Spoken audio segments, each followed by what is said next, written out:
Nós, há 3 domingos, estamos falando sobre o Evangelho é o poder de Deus, baseado em Romanos, capítulo 1, versículo 16. Deus colocou essa palavra no meu coração para que nós ficássemos nela e preparasse a igreja para o mês de agosto. E hoje nós vamos entrar na terceira palavra, perdão. E eu gostaria de levar vocês já à leitura, recapitulando um pouco do que foi dito e entrar no assunto que nós iremos refletir juntos nessa noite, em nome de Jesus. Romanos 1, verso 16 diz assim: não me envergonhe do Evangelho, porque ele é o poder de Deus, para a salvação de todo aquele que crê, primeiro do judeu e depois do grego, ou seja, não há acepção de pessoas. Deus quer salvar todo mundo. João 3,17 vai dizer que é a vontade de Deus que todos se salvem. Amém, irmãos? Louvado seja Deus por isso. E como que ele faz isso? Através do poder que está na palavra de Deus, que é o próprio Verbo encarnado. Então nós aprendemos aqui que esse poder só se caracteriza na vida dos seus filhos quando nós, de fato, assumimos a nossa fé. Tá certo? Aqueles que vivem pela fé, o justo viverá pela fé, está escrito lá em Romanos também, verso 1, 17, na parte B do versículo. Então é importante vivermos pela fé. Segundo ponto que nós ensinamos, aos que assumem viver sua espiritualidade, em 1 Coríntios 2, 14 e 16. É importante que nós possamos venhamos a acolher a nossa espiritualidade sem ter qualquer tipo de barreira emocional, constrangimento em relação àquilo que os outros vão pensar. Hoje, espiritualidade é uma realidade que é falada em todas as áreas da nossa sociedade, porque, de fato, o mundo já foi convencido que existe uma realidade espiritual. Para nós, o ápice da revelação dessa realidade espiritual consiste na pessoa de Jesus Cristo de Nazaré, amém? E nós focamos nele, aí está a nossa espiritualidade, o nosso modelo e a nossa única referência. Falamos também que aos que definem a sua identidade no Senhor Jesus, muitos de nós vivemos uma espiritualidade de comunhão, de leitura da palavra, até dizimamos, ofertamos, mas não temos um alinhamento com a pessoa de Jesus. A obra do Espírito Santo na nossa vida é nos transformar à semelhança de Cristo. Mas parece que nos nossos dias, e mesmo naqueles dias, ser tal qual Jesus o foi, é desafiador. Porque com certeza seremos rejeitados por esse mundo. Com certeza, assim como perseguiram Jesus, seremos perseguidos, porque o estilo de vida de Jesus contraria toda a nossa formação cultural. Nós vivemos num ambiente onde queremos capitalizar, ter sucesso, uma individualidade muito aguçada. Quando nós olhamos para Cristo, nós vamos observar um ser humano totalmente entregue, rendido ao amor pelo seu semelhante, que não cuida de si mesmo, mas deixa Deus cuidar dele, Deus Pai cuidar dele, que ensina seus discípulos a não terem cuidado com si mesmo. Fica tranquilo, olha os pássaros, olha lá as ervas, Deus veste a flor de um modo tão belo, dá comida para o pássaro, você não é muito mais importante? Busque primeiro o reino dos céus. Mateus capítulo 6, é o grande desafio para todos nós cristãos. Então, muitos de nós não gostamos de alinharmos muito com Jesus Cristo. Esse negócio de desapego é um desafio para a nossa sociedade pós-moderna. O quarto ponto é que o Espírito Santo está nos transformando à semelhança de Cristo. Amém? Nisso nós fizemos um gancho. Então, o que é essa vida transformada? Em termos da nossa vida transformada, é para uma causa, amados. É para nos enviar para ganharmos vida. Não tem outra causa, não tem outra razão de ser. Amém? Se Deus te transformou, porque Ele quer usar você para ganhar outras pessoas. Amém? Em nome de Jesus. E gera em nós e através de nós uma nova cultura. Nós temos que estar dispostos a abrir mão da cultura pessoal, cultura individual, a cultura familiar, coletiva, para adotarmos uma cultura celestial, uma cultura que vem a partir do nosso Senhor Jesus Cristo. É possível viver, sim, fazendo a vontade de Deus nessa terra e fazermos diferença a ponto de marcarmos e impactarmos a vida dos nossos filhos, a vida das nossas famílias e também da onde nós tramitamos, seja no trabalho, seja em escola, seja onde for.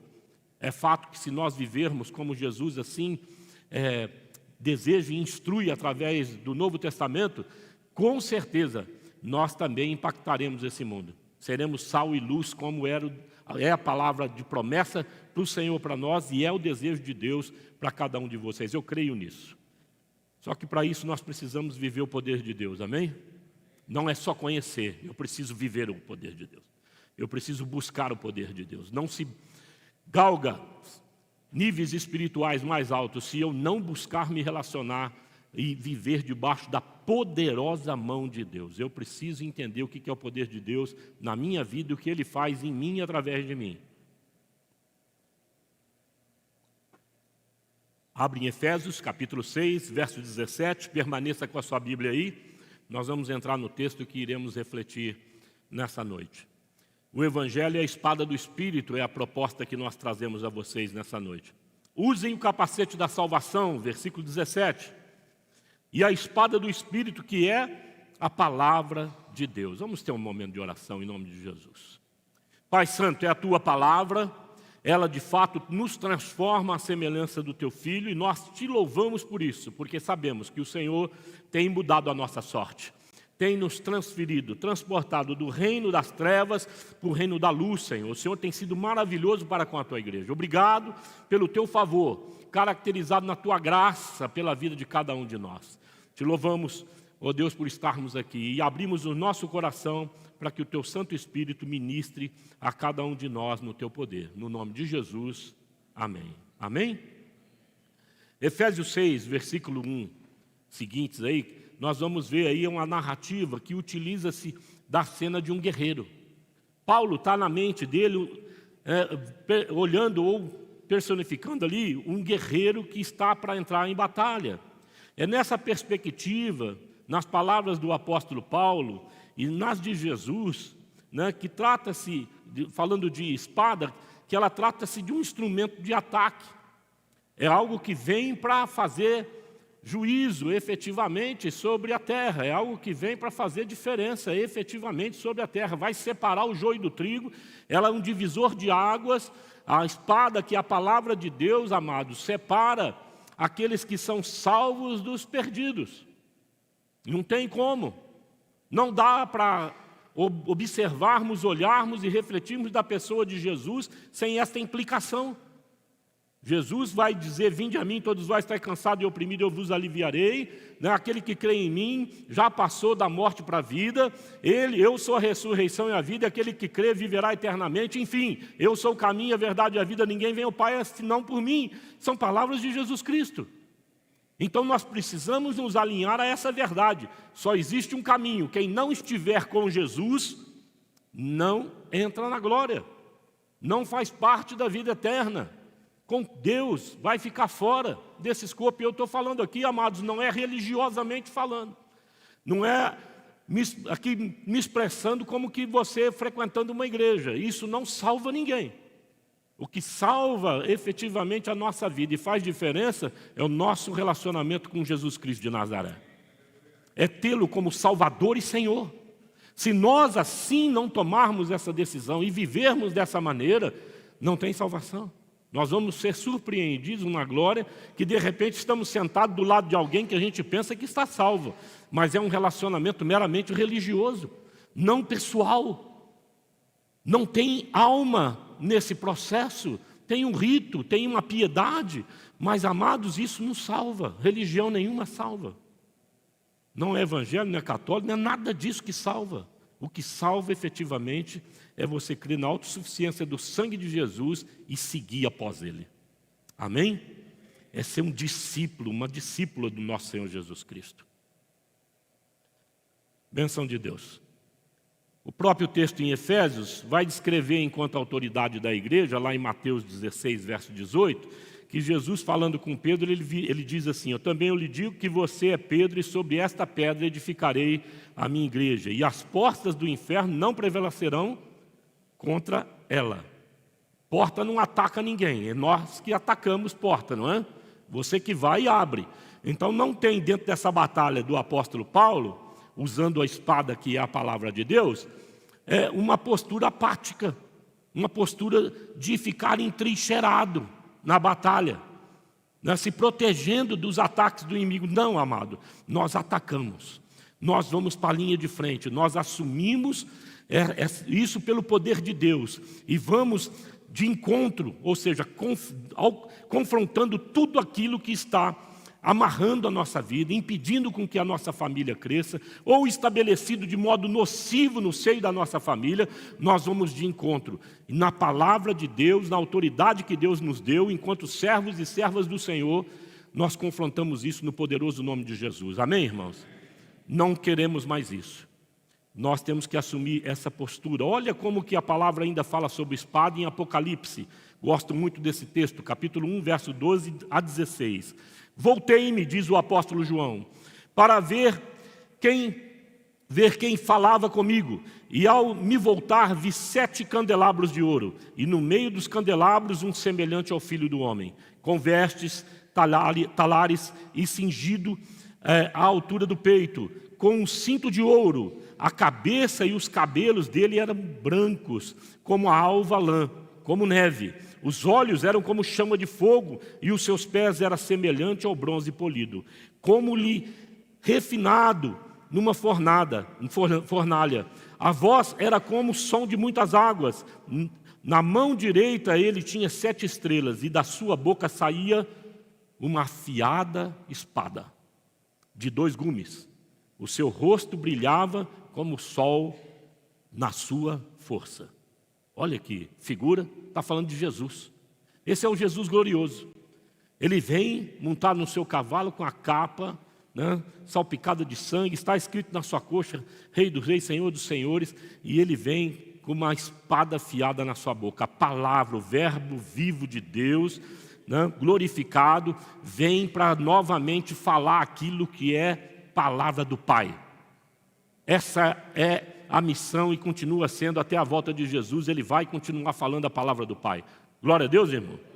E nós temos essa palavra revelada a nós, que é a palavra de Deus, a Bíblia Sagrada. Precisamos aprender dela, precisamos lê-la, precisamos tomar ciência do que ela fala conosco. Ainda quero ler para vocês sobre a espada, para fixar bem no teu coração a importância dessa metáfora que Paulo usa. Lá em Hebreus, capítulo 4, verso 12, diz assim: pois a palavra de Deus é viva e eficaz. Ele está falando assim, ela é viva. Ele não só fala dessa palavra escrita que se cumpre na nossa vida, mas ele está falando primordialmente de Jesus Cristo de Nazaré, o verbo de Deus. Amém? É viva, Jesus está no nosso meio. E ele diz, é eficaz. Essa palavra no grego, eficaz, é algo que você pode olhar como um remédio que de fato cura a sua enfermidade. É algo que se caracteriza na sua vida. É algo que não falha. Amém, irmãos? Então é eficaz, assim como a oração do justo é poderosa e eficaz. É a mesma palavra. Muito importante nós entendermos essas expressões. É mais afiada de qualquer espada de 2 gumes. Ela penetra ao ponto de dividir alma e espírito, juntas e medulas, e julga os pensamentos e intenções do coração. Em Romanos 13, verso 3 e 4, Paulo continua falando sobre espada. Ele diz assim: pois os governantes não devem ser temidos, a não ser pelos que praticam o mal. Você quer viver livre do medo da autoridade? Pratique o bem, e ela o enaltecerá, pois é serva de Deus para o seu bem. Mas se você praticar o mal, tenha medo, pois ela não porta a espada sem motivo. É serva de Deus, agente da justiça para punir o que pratica o mal. Eu ouvi o Dr. Russell Shedd falar certa ocasião sobre essa passagem de Hebreus, e ele falou que na cabeça do escritor havia um guerreiro passando no campo de batalha, após a batalha, verificando entre os inimigos aqueles que ainda tinham vida. E aqueles que ainda tinham vida, ele vinha e cortava-lhe ali o pescoço, dividindo a medula dele, separando a medula do corpo, para matar toda a natureza terrena. Essa era a figura. E essa é também a ação do Espírito usando a palavra de Deus em nós.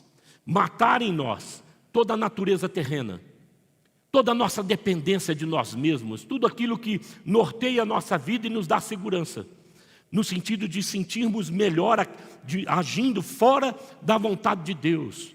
Ele vem para tirar essa natureza terrena de nós e nos transformarmos em homens e mulheres espirituais de fato, à semelhança de Cristo. A pergunta é: quanto é que você tem disposição para mortificar essa natureza terrena e começar a viver efetivamente o seu homem espiritual, a sua mulher espiritual, a sua vida espiritual? O quanto você tem disposição para fazê-lo? Eu queria te convidar em nome de Jesus, a partir dessa palavra, dessa introdução, para pensar nisso. Porque, de fato, nós estamos numa batalha, quer queiramos ou não. Nós precisamos entender que o mundo jaz no maligno e que o Senhor Jesus veio para estabelecer a sua igreja. E a sua igreja é que barra o mal nesse mundo. E Ele, o dia que tirar essa igreja daqui, amado, quero acreditar que ninguém vai ficar de nós. Porque quem ficar, bota a barba de molho, porque vem sofrimento grande por aí. Nós já estamos vendo no mundo o arquitetar de um movimento absurdo, aonde as pessoas não vão ter liberdade. A liberdade que Cristo nos conquistou para nós vai ser totalmente tirada da sociedade. Pode acreditar no que eu estou te falando. Mais cedo ou mais tarde isso acontece no mundo. Mas a igreja do Senhor, ela paga preço de vida. Ela morre se necessário for, mas não nega Jesus e não perde a sua liberdade por nada. A palavra nos instrui para termos medo daqueles do Senhor que pode matar a alma e o espírito, não os homens, que matam tão somente o corpo. Nós não temos apego nessa terra, porque sabemos que não viemos para ficar aqui. Fomos gerados em Deus para ficarmos com Ele por toda a eternidade. Aleluia, irmãos. Verso 10 e 12 diz assim: finalmente, depois de termos entendido essa questão da espada, palavra de Deus, fortaleçam-se no Senhor e no seu forte poder. Vistam toda a armadura de Deus para poderem ficar firmes contra as ciladas do diabo, pois a nossa luta não é contra pessoas, mas contra os poderes e autoridades, contra os dominadores deste mundo de trevas, contra as forças espirituais do mal nas regiões celestiais. Primeiro ensino que eu gostaria de passar para vocês de uma maneira pontual. Nós precisamos resistir às tentações. Amém, irmãos? Vistam toda a armadura de Deus, diz Efésios versos 6 e 11, para poder ficar firme contra as ciladas do diabo. Está lá a palavra, método, né? Artifícios, truque, arte, malandragem, armadilha, isso vem de Satanás. E o que eu quero dizer para vocês? Primeiro, nós precisamos discernir se tudo na nossa vida é de fato algo que provém de Deus, que vem de Deus. Nós precisamos seguir o conselho do apóstolo João. Nós precisamos discernir os espíritos, se eles procedem de Deus. Se as coisas que são apresentadas a nós, enquanto que interpretada como portas abertas, portas de bênção, amados, nós precisamos, antes de entrar por elas, buscarmos o Senhor para discernirmos se essas portas de fato foram abertas pelo Senhor. Se esse caminho é caminho de Deus para você.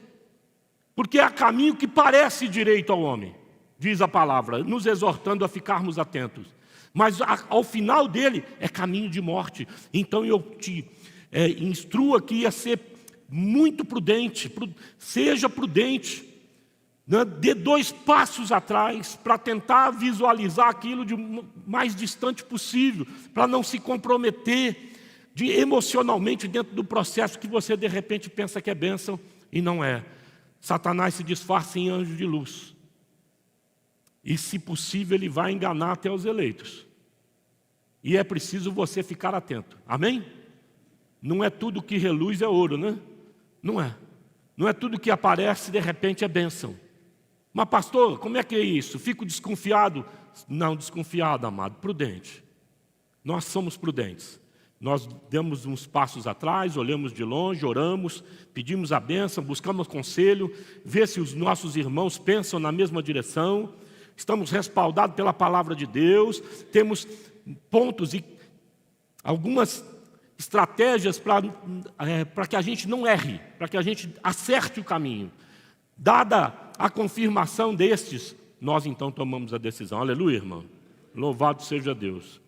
Primeira coisa aqui, somos tentados na nossa fraqueza. Lembra que em Mateus 4, versículo 1 em diante, a Bíblia fala que o Espírito Santo conduziu Jesus para ser tentado no deserto. E ele jejuou por 40 dias. Dado 40 dias jejuando, ele teve fome, diz a palavra. E o tentador se aproximou. Quando que o tentador se aproximou? Quando ele teve fome. E disse a ele: faça essas pedras se transformarem em pães. E Jesus respondeu para ele que nem só de pão viverá um homem, mas de toda a palavra que sai da boca de Deus. Mas ele não diz só isso, ele diz: está escrito no início. Está escrito, palavra de Deus, confrontando o inimigo com a espada do Espírito, amém? Bom, qual é a lição que nós tiramos e o princípio rico disso? Nós vamos ser testados, tentado pelo tentador, pelo inimigo na área das nossas fragilidades, da nossa fraqueza. E você precisa discernir qual é a sua fraqueza. Você precisa discernir, amado, aonde o inimigo vai atacar a sua vida. Pedro também diz, em Lucas, que ele estava lá na beira da fogueira, e aí ele foi falado que ele era um dos galileus, ele nega, e daí a pouco nega de novo, e na terceira vez, a Bíblia fala que Jesus vem passando, e olha nos olhos de Pedro, Pedro vê Jesus, se arrepende amargamente e chora, sai quebrantado daquilo, e o galo canta naquela hora lá. Às vezes nós também, por autopreservação do nosso corpo, da nossa subsistência, nós negamos a palavra de Deus e colocamos a mão aonde não deveríamos colocar. Citei pela manhã que nós costumeiramente colocamos a mão em cumbuca, Cumbuca é um instrumento lá com uma boca pequena, tipo uma cabaça, e você bota lá semente dentro, o macaquinho vai, o mico, e enfia a mão, pega a semente, mas ele coloca a mão lá dentro e pega. O caçador vai em direção a ele e ele não consegue tirar a mão de dentro, porque ele não abre mão da semente que está lá dentro. E ele é aprisionado. Sabe, muitos de nós agimos assim, como alguém a ser predado pelo inimigo, porque ele joga a isca e nós não queremos abrir mão, porque talvez entendamos que aquilo é a última oportunidade que nós temos, de repente não vai ter outra oportunidade dessas, e nós não oramos, não buscamos direção de Deus, e vamos tomando decisões precipitadas, e não sabemos por que a nossa vida começa a se tornar um tormento. Por que de repente a nossa família e o nosso coração vai perdendo a paz? Por que de repente a apatia tomou conta do relacionamento e da minha própria vida, e isso vai se alastrando para os filhos, e a família começa a questionar se a unidade do pai e da mãe e dos filhos, o convívio diário, está sendo bom ou está sendo ruim para nós mesmos. Porque tudo nessa vida é crescente, ou cresce para melhor, ou cresce para pior. E nós precisamos então entender qual é a nossa fraqueza nesse sentido. Judas tinha um outro probleminha. O problema dele o que era? Grana, dinheiro. Ele conviveu com Jesus e viu quem Jesus era. Conhecia Jesus de fato, mas por 30 moedas de prata ele vendeu Jesus. Arrependeu-se depois. Entregou lá para os sacerdotes, os saduceus, o dinheiro que ele havia pego como forma de arrependimento. E aquele dinheiro não foi retido por esses, porque diziam eles, isso é dinheiro de sangue. Compraram um terreno lá. Judas acaba cometendo suicídio. Sabe, amados, quando nós cedemos para nossas emoções, cedemos espaço para a nossa própria cabeça, para aquilo que a gente entende que é bênção, sem aferir na palavra, sem aferir com homens espirituais, mulheres espirituais, gente mais madura e mais experiente do que eu, quando eu não me submeto a essa dinâmica da vida que os filhos de Deus e filhas de Deus deveriam ter, com certeza eu caio em armadilha. Com certeza eu projeto não só a minha vida, mas a minha casa e a minha família em precipitação e pago preço alto. Eu já paguei preço altíssimo por ser impetuoso. E o que eu estou a te falar hoje é de conhecimento de fato. Eu senti na pele. E hoje sou um homem mais prudente, mais humilde, menos temperamental, menos impulsivo. Nós precisamos ser mais mansos. Temos que praticar a quietude de alma e esperar Deus falar. Amém? Louvado seja o Senhor. eu te pergunto novamente, vai lá, muda para mim. Qual é a sua fraqueza? Eu ouvi o reverendo Hernandes Dias Lopes dizendo que um amigo dele, conversando com ele, falou assim: Hernandes, se a minha esposa soubesse quem eu sou de fato, ela já teria divorciado de mim há muito tempo. Porque só Jesus nos conhece 100%. Eu também penso assim. Se a Tina soubesse quem eu sou de fato, largaria dele no outro minuto. Não dá. Só o amor incondicional de Jesus é capaz de te amar, mesmo quando você não é fiel. E aqui não tem nenhum, e nenhuma, que eu possa olhar e falar assim: é íntegro, do alto da cabeça à planta dos pés, na alma e no espírito. Todos nós estamos num processo de aperfeiçoamento.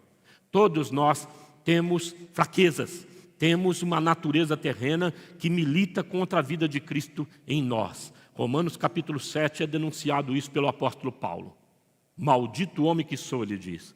Quem me livrará do corpo dessa morte?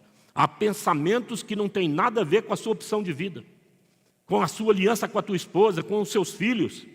Há pensamentos que vêm na sua cabeça e te torturam, te sugestionam. Vai por aí, você merece. Que merece? Merece o quê? Um absurdo. E é fato que a minha cabeça, se for, como a sua é, se nós somos seres humanos e não há nenhum alienígena no nosso meio, eu tenho certeza que nós também temos maus pensamentos e que, vez por outra, precisamos olhar para dentro de nós e falar: Pai, em nome de Jesus, a minha opção de vida é ser teu discípulo, eu te amo. É ser marido da minha esposa, eu a amo. É ser pai dos meus filhos e eu os amo. E aqui eu permaneço. Amém, irmão? Firmes, mas reconhecendo a fraqueza. Segundo ponto, a sua luta é contra o inimigo, Pois a nossa luta não é contra as pessoas, mas contra os poderes e autoridades, contra os dominadores deste mundo de trevas, contra as forças espirituais do mal nas regiões celestiais. Estratégias aí para entrar na luta, não se entra de qualquer jeito. Qualquer dia desse eu vou trazer uma palavra falando de toda a indumentária de um guerreiro, da armadura dele. São 6 partes. Hoje nós estamos falando tão somente da espada do Espírito. Vou trazer essa palavra qualquer dia aqui para a igreja para ensiná-la. Mas nós temos que aprender que na construção dessa visão que Paulo nos traz de batalha espiritual, nós precisamos nos vestir adequadamente, nos prepararmos para a batalha. Amém? Colocar o capacete da salvação, a couraça, o cinto, calçar os pés com o evangelho da paz, trazer no cinto a espada do Espírito, enfim. Nós precisamos nos preparar, e isso se aplica para a nossa vida, em nome de Jesus Cristo. Primeira coisa que eu aconselho a você é usar de discernimento, como eu já disse e reafirmo aqui. Pessoal do outro e do inimigo. Eu preciso identificar em mim, como eu já disse, os pontos de vulnerabilidade, aonde eu sou fraco, então eu preciso me conscientizar que eu não posso andar sozinho. Que eu sozinho sou presa fácil, porque o inimigo sabe a minha fraqueza. Então eu preciso adotar como cultura espiritual o andar com outra pessoa. Então, se eu sou casado, eu ando com a minha esposa para todo canto. Vocês vão notar isso. Raramente, mas muito raro, raríssimas exceções, vocês vão ver eu sozinho na rua. Ou eu estou com a minha esposa, ou eu estou com algum irmão em Cristo. Amém? Porque isso é um princípio espiritual, andar de 2 em 2. Porque sozinho nós somos um desastre. Nós vamos ser capturados pelo inimigo, vamos cair. Ele sabe qual é a sua vulnerabilidade. Mas não basta isso, eu preciso entender a vulnerabilidade do outro. Às vezes, nos 40 anos de casado que nós temos, eu e a minha esposa, nós já passamos pelo vale da sombra da morte, não foi 1 ou 2 vezes, já passamos algumas vezes.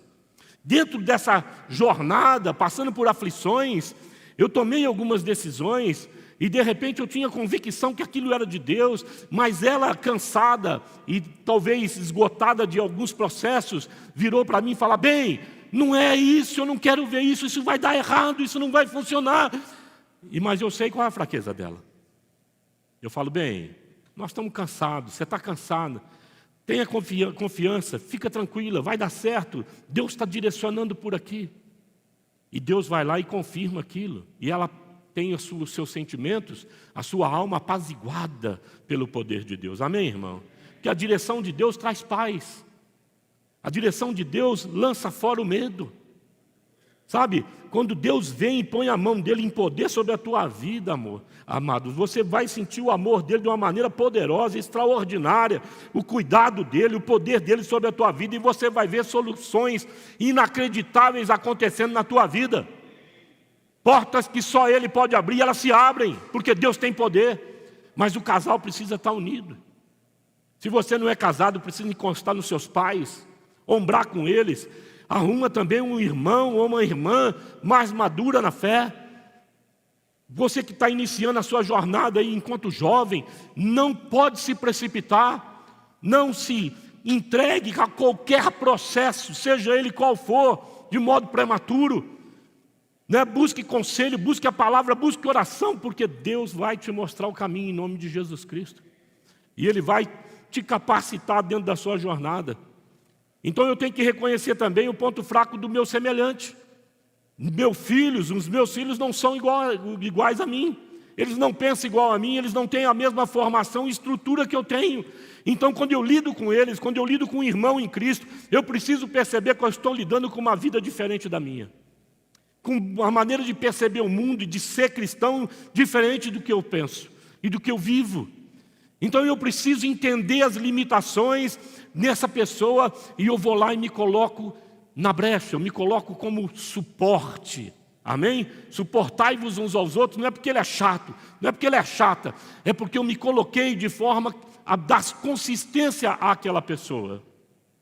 É assim que Jesus se coloca na nossa vida, o Espírito Santo se coloca intercedendo por nós com gemidos inexprimíveis.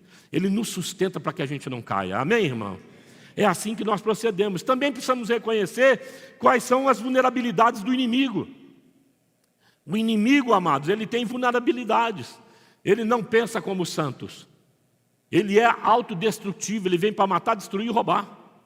Então a mente dele é condicionada. Gente que é condicionada assim, perde a capacidade de exercer atos de bondade.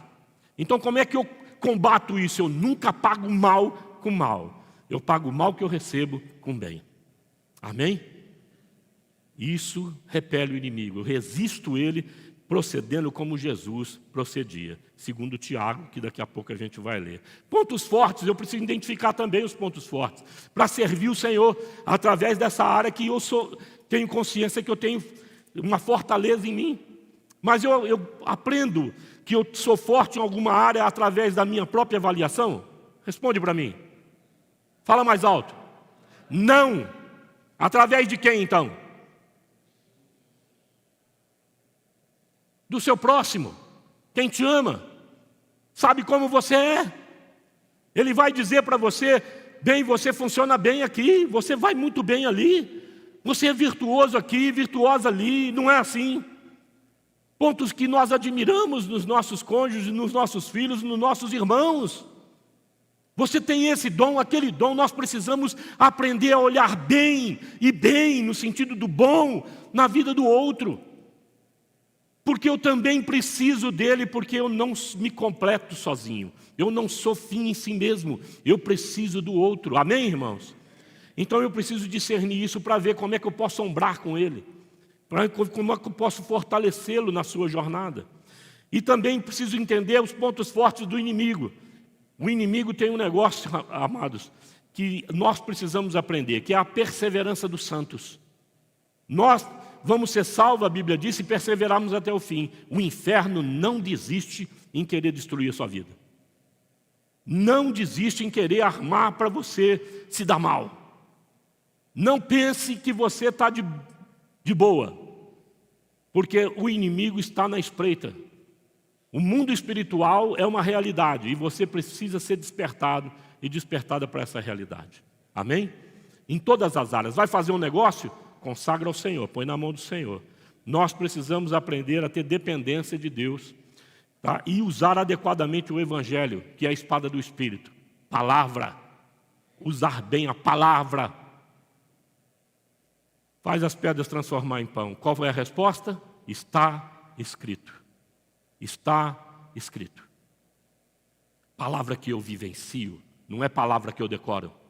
Palavra que eu vivo, não é palavra academicamente falando. Não são sermões bem elaborados. É uma vida bem vivida, com transparência e integridade na presença do Senhor. Amém? Vamos ficar de pé. Quero convidar o louvor para vir à frente.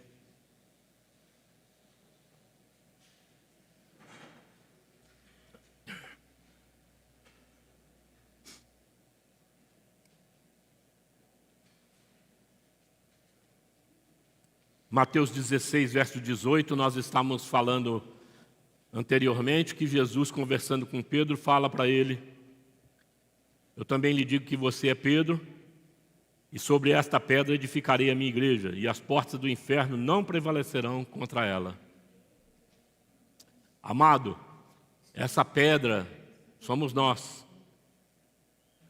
A pedra angular é Cristo, é nela que estamos todos fundamentados, mas Deus vai construindo a casa espiritual dele através das nossas vidas.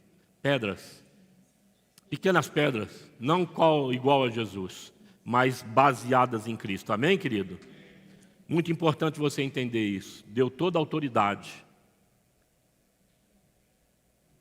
A porta do inferno não prevalecerão contra a tua vida, contra a vida dos seus filhos, contra tudo aquilo que você intentar fazer no Senhor. Eu sei que muitos de nós aqui estamos vivendo alguns dilemas na nossa vida. Algumas áreas da nossa vida estão ali paralisadas, enfermas. Algumas áreas da nossa vida, de fato, não crescem. Muito pelo contrário, a gente acaba olhando para si, olhando para a família e percebe que aquilo está estagnado ou decrescendo, para a nossa tristeza. E muitos de nós nos acomodamos, paramos de lutar. Eu quero te dizer hoje, em nome de Jesus Cristo, que vocês se submetam a Deus e comecem a resistir o diabo, e ele vai fugir de vocês, conforme Tiago, capítulo 4, verso 7 diz.